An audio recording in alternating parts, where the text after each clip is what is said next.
everyone, and welcome to today's episode of the vlog. So today is a big one. Today is the episode that we're going to start this car, or attempt to start this car. Yes! Yes! Will it start? Well, I sure hope so, but there's a whole lot of things that we need to do first. So let's get those things sorted, get the car wired out, and then we're going to make an attempt to start the car, and hopefully everything will go well. Let's do it. Okay, so as we discussed in our intro, we are aiming to get the car started today. So a few jobs before we do that. We need to put our coil packs in place with the spark plugs. We also need to connect up the prop shaft, so I'm going to get that sorted. Now that we know that the engine spins over, we're pretty much going to keep this engine in here, so we're fine with that.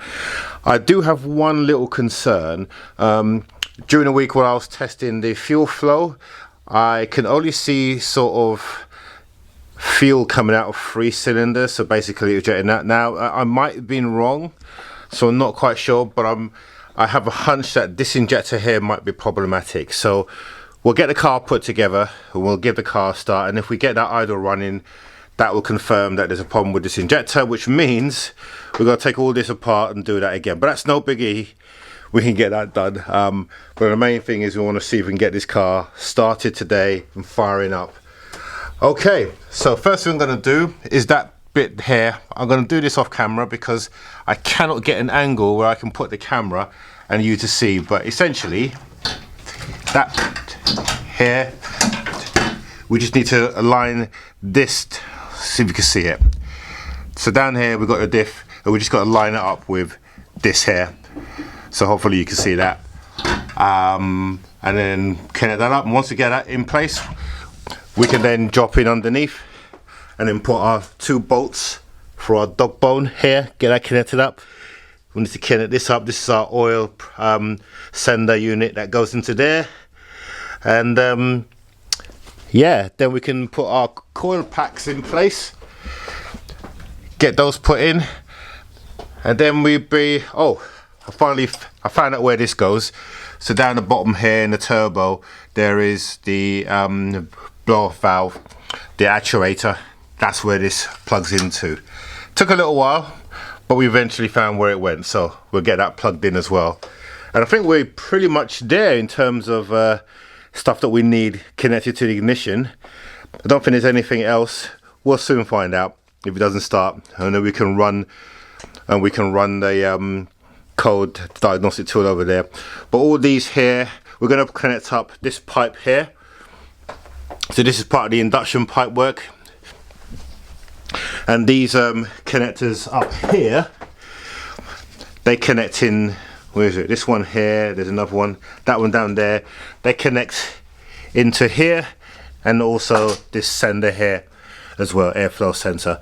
So we're in a good place. Let's get there back, and then we'll come back to the front, and then we'll get that connected up too. A few moments later. Okay, so after 25 minutes of frapping and messing around, we finally got the prop shaft connected, and we've also got the exhaust with a new gasket. You can probably just see it there. New gasket all in place, nice and tight, so we should be good. Right, let's now get the spark plugs in, and then we get our front charge pipe in as well, and give this car a start.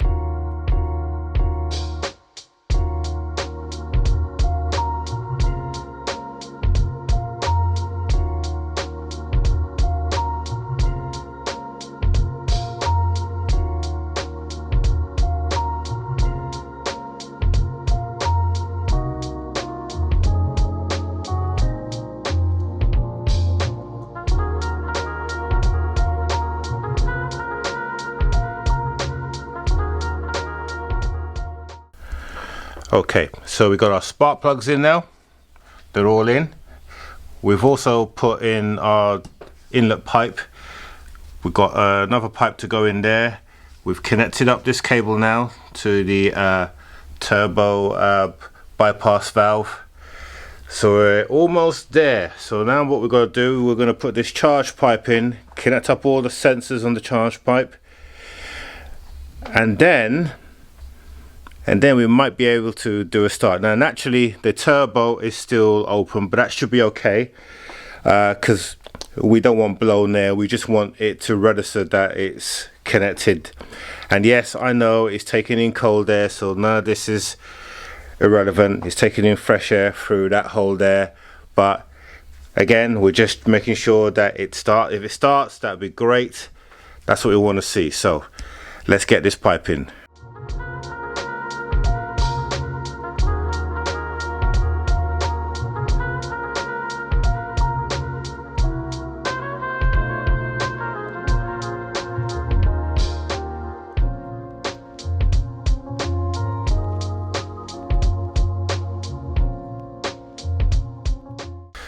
Okay, I think we are about ready. We've got our charge pipe connected, not connected to any radiator, into the intercooler, and not connected to the turbo.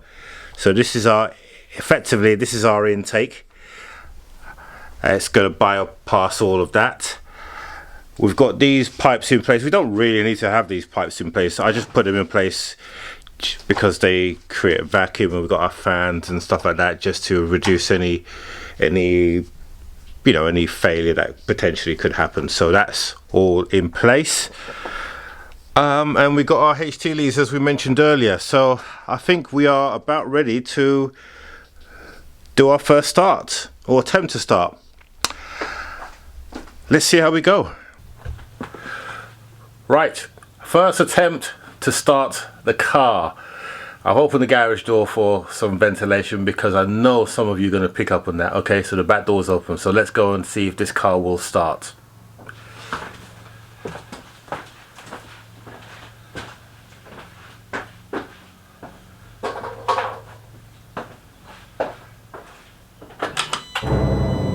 Fire in the hole!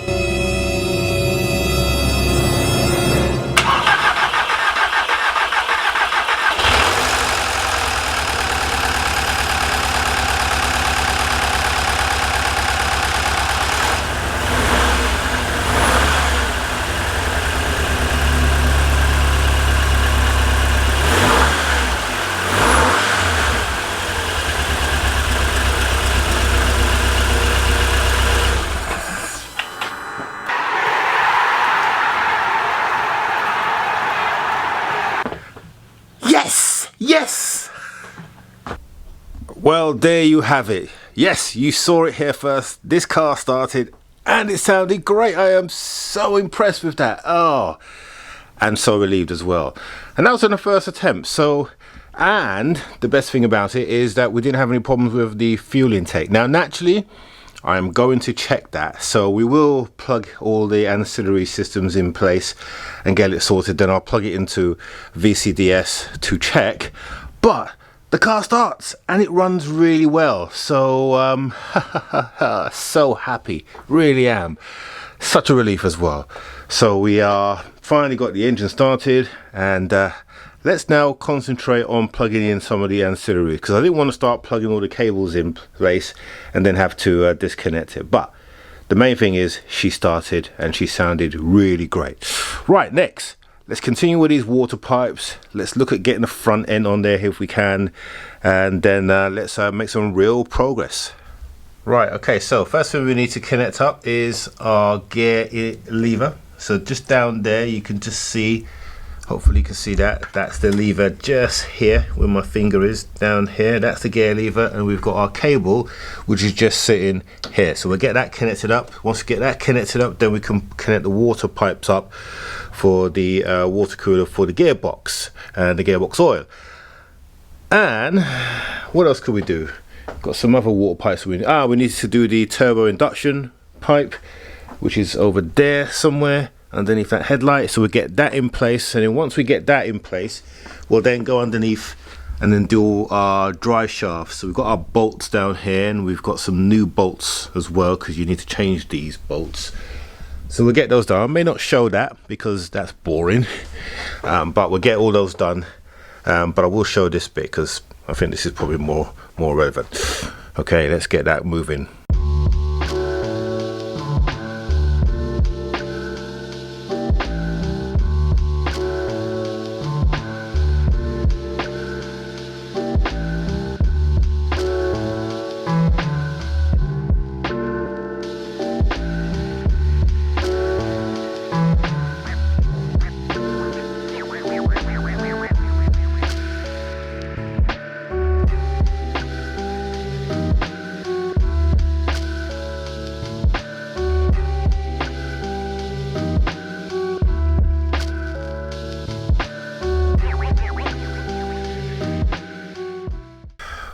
Right, so I've had a complete nightmare with these water pipes here that I'm showing you. It's taken me the best part of 25 minutes to get them in, but I found a nice little trick that helps and will probably help you as well. Let me just put this torch down somewhere. So if you need to get these clips on, which can be really tight, what you want to do, get yourself some WD-40 and just spray on top the pipes like that. And then this tool, which is absolutely invaluable, it's a circlip tool. You can see it's got like a little clamp at the bottom and then a cup here, and that basically holds these two. I'll demonstrate. So basically once you open her up like that, then you stick them in like that, so that bit clips in like that, and then this holds into the cup, and then it locks into place.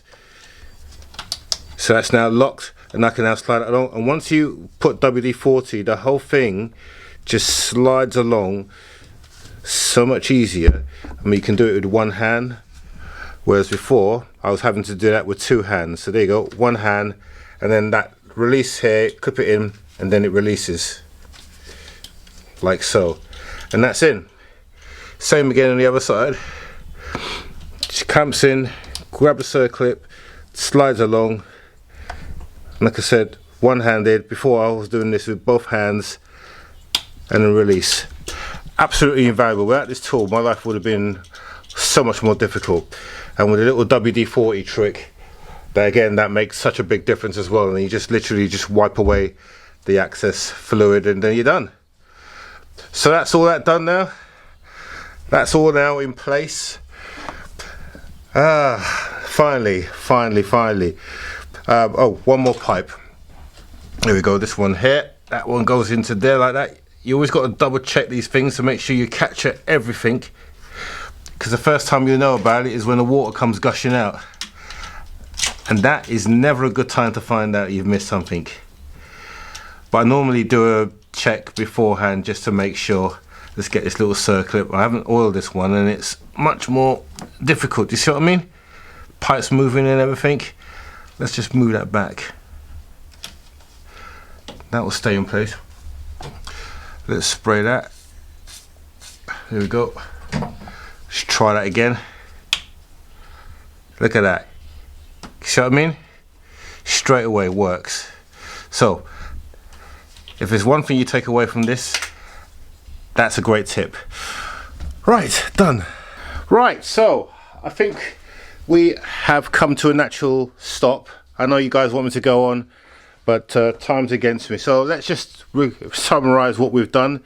So we've started the engine, big thumbs up. We have got all the water pipes in now, so you can see the radiator pipes, they're all back in, all the ancillary pipes. Now we've gone for a complete check to make sure. So we've got our water inlet, water outlet pipe. We've got our charge out or charge in. That's our hot charge pipe there. That goes into our intercooler, comes through here, and then goes chilled into the combustion chamber. So that's all there. We've got our AC line in. This one goes into the radiator, and then we've got this one spare left to do. And we know that our system is tight and not leaking any fuel. And we've got all our unions and everything put together. Right, so we're in a very good place. So in the next episode, we'll get the all the undercarriage and the front end put on here. I think we might be ready for our first drive. Might be. But we may have some more work to do. Okay, let's go for a bit of a summary then. So, we got the car started. Oh, I am so pleased. Of course, that's just stage one. We need to make sure that the car drives okay, that the engine isn't smoky. You never know, that could be the case. So all of those things we still need to test. But the main thing is that the car starts, sounds fine, and we can certainly see that the compression on all cylinders are pretty much the same. So we're doing good from that. So, did we meet our target? Well, if you recall, I wanted to get that car started by the end of February, and you're seeing this today if you looked at it on Monday, the 6th of March. Well, I actually did meet my target because this video is recorded in the past or in the future. So if I prove to you the date today is, I'll find out from my phone. Hey Siri, what's the date today? It's Saturday, the 25th of February, 2023. So we got the car started at the end of the month, which is perfect. So we've reached that goal. The next goal, of course, is to get this car running by the anniversary of this channel. So I started this channel about 4 years ago on March the 21st. By then, this car is going to be on the road and rolling, okay? No buts, it's going to happen. So if you want to see that happening, stay tuned, and if you are a casual viewer, please consider subscribing. We really appreciate it. Costs you nothing to do so. So click on the subscribe button down below, press the bell notification so you're notified whenever we release a new video, and then you'll be up to date. Now, in the next video, we're going to take a little break because I'm actually away for a week. But I'm actually going to be testing the car while I'm away. So I've got a Tesla Model 3 and we'll bring that to you. We'll do a comparison with a Model 3 that I got, a brand new Model 3 compared to an old Model S, and see what the differences are. So I'll be doing that, and you'll see that video at a later date. So next week you're going to see another video that I did with Audi for a QS3 or QS2. That's it, a QS2. So an unassuming car, but I was really quite impressed. So you'll see that video next week if you're interested. In the meantime, like I said, we really appreciate a subscription from you, and hope you've enjoyed this video. Look forward to your comments, and we will see you on the next one. Stay tuned.